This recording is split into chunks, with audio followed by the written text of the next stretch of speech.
It started with a storm that didn't belong on the calendar. The weather app said clear skies, but by late evening, the world outside my farmhouse looked like it had been swallowed by a living, breathing cloud. The horizon disappeared, the trees bent as if praying for mercy, and the thunder didn't roll, it spoke. I was alone that night. My wife had taken the kids to her parents' house 2 towns over because of the power outage warnings, but I stayed behind to guard the property. A bad idea, I know that now. The first bolt of lightning struck the old barn, and I swear the entire world went white for a heartbeat. My ears rang, my vision flickered, and the smell of burning wood mixed with rain filled my lungs. I grabbed my flashlight and ran outside, soaked instantly, shouting into the chaos. But then I froze. There was someone, no, something, standing by the barn, in the exact spot where the lightning had struck. It looked like a man, but his outline shimmered, his skin glowed faintly blue, and his eyes reflected the storm itself. I blinked, and he was gone, but the air around me buzzed with static, like invisible electricity dancing on my skin. I thought maybe I'd imagined it, so I rushed back inside, shaking, dripping, breathing too fast. But then the house phone rang, an old landline, no caller ID. I picked it up. Only static, then a whisper, broken and warping through the line like someone underwater, "You left me here." My stomach dropped.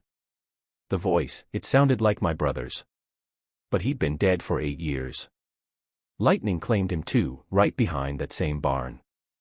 I tried to shake off the memory, the storm the night he died, the police calling it a freak accident, but the air inside the house turned cold, unnaturally cold.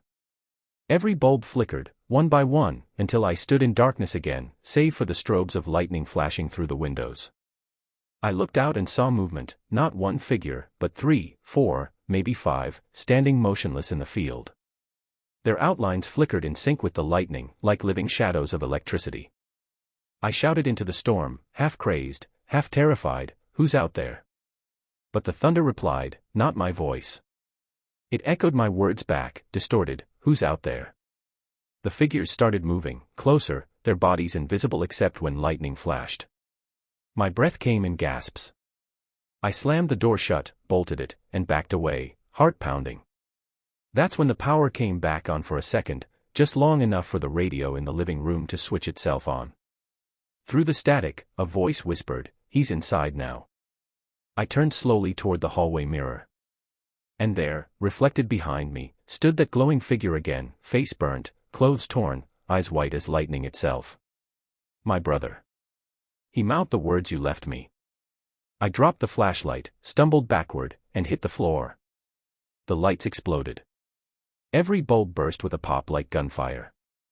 The thunder outside screamed I. Barefoot, the rain pelting like stones, and collapsed by the barn. The charred ground smoked beneath me. My brother's grave was a few feet away, I'd buried him there myself. The earth moved. I swear to you, it shifted, like something was trying to push its way out. The ground split just enough to show a flash of white bone before sealing itself again. I screamed for help that night, but no one came. The next morning, the storm was gone, as if it never happened. No footprints, no burn marks, no shattered bulbs. But the barn's lightning rod melted. And on my brother's grave, etched into the wet dirt, were the words, "See you next storm." Since then, every time thunder rolls, my house loses power for exactly 13 seconds, and when it comes back, my brother's voice whispers from the radio again. I've moved twice since then, changed numbers, sold the farmhouse, but it doesn't matter. Wherever I go, when the thunderstorm begins, I feel the air hum, I smell the burnt ozone, and I know he's near. Sometimes, I see his face in the lightning reflected on my window. Sometimes I hear footsteps during the thunder's echo.